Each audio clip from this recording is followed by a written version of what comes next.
AM1450, FM1033, KNSI's Ox in the afternoon. The party has begun here at the Gonzalo Brenny Real Estate Office in Sauk Rapids, right on Benton Drive, actually, right between the old bridge and the new bridge. Can't miss the place. All been refurbished, redone, open air, great place to be, and the pool table is here. Very nice pool table if you want to shoot a game of 8-ball. We got free pizza coming in here shortly. Come on in and join us for some of that, please. And beverages, too, and then a big grand opening celebration starting at 4 till 8 o'clock tonight. They've even got singers coming in. What Representative Tama Theis has sauntered in. She's going to be our guest right now. But first, your kids are singing here? My kids are singing here. Harbor Drive Hookup. Harbor Drive Hookup. All right. That's cool. Guess where they met? Duluth. They did, right on Harbor Drive. Call me crazy, just deductive logic there. Yep. That's cool. That's fun. That's coming later tonight. So if you can't make it for our broadcast here, come on out after work and have some fun, eat some free food, and see the singers. Cool. See the singers. Get a koozie. They have free can. Well, they got a whole bin full of can koozies. I wonder if they'll give all those away. Who knows? Register to win a 60-inch TV, too, with the Ox, and also 60 60-inch TV, and the presidential preference poll, too. You can take that. It's anonymous. You don't have to sign your name to it. I see you took it, Tama. I did. I did. You are here because, A, you're a great gal, and we love to have you over. But also, tomorrow is this is the last day of the fiscal year. Tomorrow begins a new fiscal year for the state of Minnesota. Exactly. And that also generally translates or also is when we see the implementation of a bunch of new laws that you guys theoretically worked on. When we were told you didn't do anything, well, how come I have 3 double-sided pages of new laws that take effect tomorrow? Well, I guess we did do something. And I get a little testy sometimes when people say we didn't do anything. It's like, boy, I sure felt like it, because we would start at 9 a.m. and not get done until 10 p.m., and there was a lot going on. I think a lot of what we did was good bipartisan work and a lot of just common sense stuff. So the media isn't too geared up to things that are just the right thing to do. They want to see something that's controversial and nobody likes and blah, blah, blah. Yep. So I get a little bit testy when they say we didn't do anything. Well, it comes with the territory, and I understand. I've seen you guys work, and I know that these things are going on.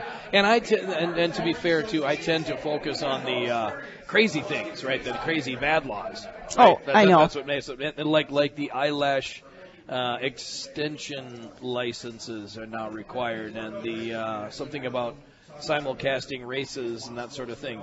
But before we get into all of those things, anything good that stands out here? Anything that you think, people need to know about and maybe some people think that, eyelash extension licenses required is a good thing. I don't know that it is or not. But. They do, and sometimes the logic behind it is a little, you kind of look at yourself and say, really, our society is to this point where we have to do licensure for something like that. But everything is getting to be so, everybody wants to contain everything. Everybody wants to control it. And so when you see laws like this, you just sit back and go, wow, how did we get here?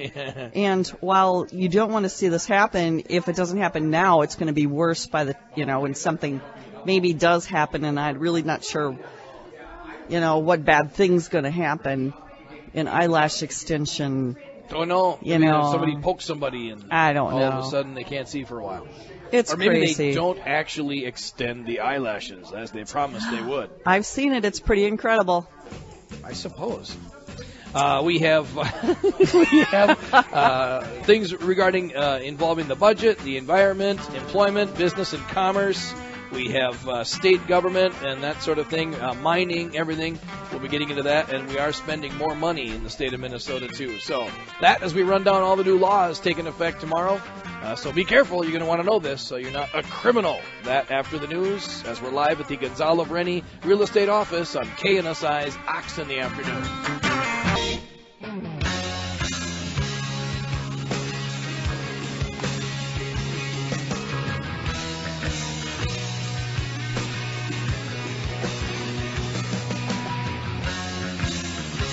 Set them up here, maybe. We got the free pizza showing up.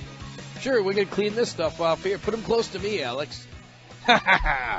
Old Chicago, we have some tasty pizzas just showed up, some fresh hot pizza. from Old Chicago. And then at 4 o'clock, I know Henry's Catering is setting up here, and they're going to be serving here from 4 to 8 as the official grand opening begins at 4. But we're starting early here on KNSI's Ox in the afternoon. We're at Gonzalo Brenny Real Estate Office here on Benton Drive. Can't miss it. Right in between the old bridge and the new bridge. Newly renovated space here right next to the old church jewelry building. And it's open. The doors are open. The folks are here. They're actually doing business here as well, but we're having a little party at the same time. So join us. Register to win a 60-inch TV, at least until 5 o'clock tonight, and then take our presidential preference poll. State Representative Tama Theis is with us. We just started going over the new laws that take effect tomorrow in the state of Minnesota. What generally at this time, Tama, just so you know, and historically you know, that I usually go over what is now going to be illegal. You know, there's always some sort of seatbelt law or speed limit change or whatever. In this case, a lot of it is just kind of some new programs and maybe some new spending and that sort of thing. So, okay. So let's go ahead and take it from the top if we can. Anything right away that says, hey, look, we did some good? You know, exactly. I'm looking at, and it's kind of in the highlights section, higher ed. Higher ed got $2 million more for a state grant program for low and middle income Minnesotans. And so what we hear a lot is, you know, all the debt that students will get. And we're also, you know, we also hope that we buy down some of that debt so that, you know, the students won't have it. But it just doesn't seem like it has it. When we get the different schools, whether it be from Minskew or the U of M, and say, hey, you know, is tuition going to go down? Usually doesn't sound too promising. So that's really frustrating. It's like, but we're giving you money so that it doesn't happen, and it still does. Another really good thing is broadband, and I'm really excited about broadband for many different reasons. Being on aging and long-term care, one of the things that we find a lot is that folks up in the rural areas of Minnesota and upper Minnesota have to travel quite a bit. And so what we're hoping that is if we can extend the broadband, now they can do a lot more telemedicine. And maybe they can teleconference, you know, in a doctor's office with another doctor rather than having to drive across down the state 5-6 hours. So that's really exciting. But there was one interesting tidbit that Representative Dan Fabian gave us. He's from Roseau. And one of the things you maybe have heard about or could hear about is Wi-Fi on buses. And that was a huge deal for him. And a lot of people are going, oh, yeah, just what kids need to play games. He said, no, my kids ride the bus hours and hours and hours if they're going to just to go home, but also if they're going to a sports event. You know, they are riding that bus for hours. And so it's a really good time now for kids to be able to do homework while they're on the bus. Of course. And so while that seemed like a kind of a funny thing, it actually is a very serious thing, you know, for somebody that's up in Roseau. But again, we're looking at broadband for students. Teachers are starting to get really creative about how they're doing it. And so, you know, we're hearing a lot more about broadband and doing that. Plus, we got to keep people living in the rural areas because something happens to them when they move to the city. They become liberal. And all of a sudden want more government, more government, more government. So. Yeah, we don't need that. And another thing is there was an appropriation of $35 million for economic disparities, which sounds like a great deal. However, there really is no plan on what we're going to do with that $35 million. There are some grant programs that different folks can apply to, and I actually was carrying a bill for a 4-H program. It was kind of a STEAM program, and it was geared toward the Somali youth. And that was not included in any of the other bills. We were just told that they can apply for the grant just as anyone else could. However, this representative will tell you I'm very leery about how some of that money will get spent, as some of the plans that were brought forward from the Senate seem to gear it a lot towards North Minneapolis. So I hope we don't have to get into a fist fight over where all this money's going to go, because there's a lot more folks all over the place that are dealing with economic disparities. So we'll see where that goes. We'll see where that goes. And then Health and Human Services really didn't add any new money. Okay. There were some changes that were made, but they were actually to repurpose some money that was not going to be used. So that's always a good deal. You know, we're not just throwing more money at it. And then we go to, when it says business and commerce, most of these came up in front of the Commerce Committee, of which I am a part of, have been for 2 terms now, really enjoy it. But one was the bullion coin dealers, which I will say I really don't know a whole lot about. But there was some language passed last year, and it was really worrisome for a lot of the bullion dealers. There was one gentleman that was still not really pleased with this, but we feel like this is a better fix for really bad bills. So I will not profess that I know a whole lot about what the changes are. I just know that it's a lot better bill doing what it is now. Well, and that's the beauty of this. This is a great example of what happens when you yourself find yourself a victim of state laws. And Yes. you contact your local legislator, explain it to them, go to the Capitol, testify, and lo and behold, things can change. Yes, they can.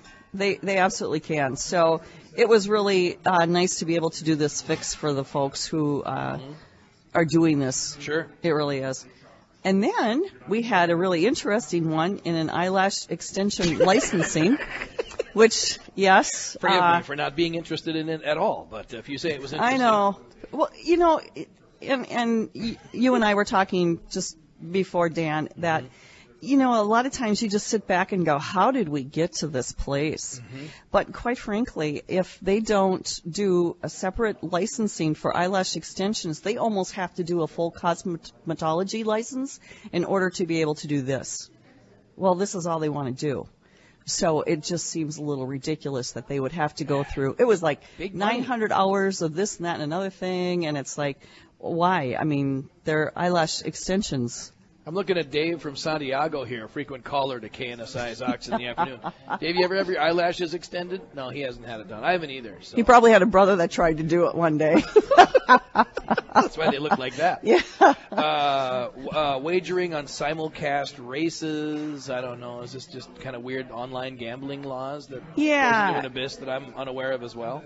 And I got to say that, you know, this is not something I really participate in. So, again, it was a little bit interesting to learn about it. All right. But it establishes protections so that Minnesotans who bet on races taking place outside the state enjoy the protections offered by the state. So basically, I have no clue what that means. Yeah, well, I don't want to get into it either. If it affects you, you probably know about it. Yes. A change is made to electronic waste recycling laws. I find that to be interesting, which is fine, I guess. I mean, it seems weird. We got all this stuff going who knows where. Right. And, you know, sometimes, again, you just kind of go, wow, we really go in the weeds with some of this stuff. You know, more liabilities for manufacturers, I think, and that sort of thing. Yeah. I mean, I actually studied this a few years ago. Did you really? And that is a big deal, and a lot of companies have just decided to take it upon themselves to do it. Exactly. You know, exactly. Not wait for the laws to catch up with them. And I think that's good. And then you can make your choices market-based on what you want to do. So my guess is a lot of this just catches that up. But I don't know. These are things, again, that are specific to entities and agencies that work with it in the marketplace and have come in and actually influence the laws, which I appreciate. Right. I want to get into this. Yeah, I don't know about that one. We don't have a lot of time. Maybe just wrapping up your take on the constitutional amendment that will be before voters. Okay. Shall the Minnesota Constitution be amended to remove state lawmakers' power to set their own salaries and instead establish an independent citizens-only council to prescribe salaries of lawmakers? That's the question. That did have to clear the House and the Senate. The governor does not get to weigh in on that one, so that wasn't one where you had to wait for the governor to sign it. It will be going to the general population for voting in the fall to amend our Constitution. Thoughts on that? I know it's a heady topic. It's a lot to talk about. But, I mean, just initially, how do you feel about this? Well, I think if you want to see the state legislators' salaries increased, then vote yes. Wow. Is it? We're just saying it like it is. Basically, when you put lawmakers in charge of their own salary, who wants to raise it? Right. It's political suicide. It really is. And with that being said, while it's supposed to be a part-time, there's a lot of us that say, oh, it's a lot more than just part-time.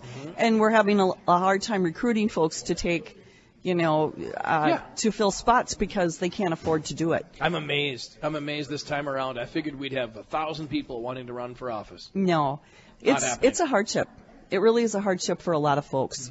And so while, it's hard to say my salary needs to be increased, but yet I think the demands that are growing, I think, on a representative's time and a senator's time is not kept up with the salary. No, it certainly hasn't. And, No. and I've always felt something needs to be done, but this one just frightens me.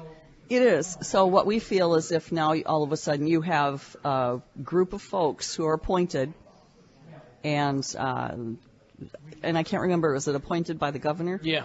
Yeah. Well, the raises he gave out. I know. It depends on the governor. Yes. I wonder if you can vote that. Can you write that in when you vote for the constitutional amendment? If you vote yes, but it depends on the governor. Right. Exactly. This will get a lot of talk. It should get a lot of talk, and we don't think it did. It was actually passed in 13-14, so it wasn't in the last session. But I think it'll be I don't think people will get what it is. It doesn't sound like a bad deal. Oh, right. We shouldn't let them set their own salaries. Yep, sounds like a good deal. But I think you'll see salaries increasing if it goes through. Amen to that. All right, Representative Theis, thanks for coming over. Good to see you. And your kids are singing tonight My here kids at are the singing Gonzalo tonight. Brenny Real Estate Office for the grand opening.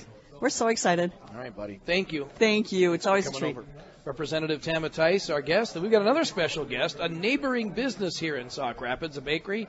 We're going to talk to the proprietor here coming up here in just a few moments as we're live at Gonzalo Brenny Real Estate Office. Come join us. We got free pizza, we've got fun, we've got registration for prizes, and Henry's Catering is setting up for a full spread of food, but we've got 3 hot pizzas just ready for you to snarf down today, too, for a mid-afternoon snack. Come see us at Gonzalo Brenny Real Estate Office on Benton Drive in Sauk Rapids, KNSI's Ox in the afternoon.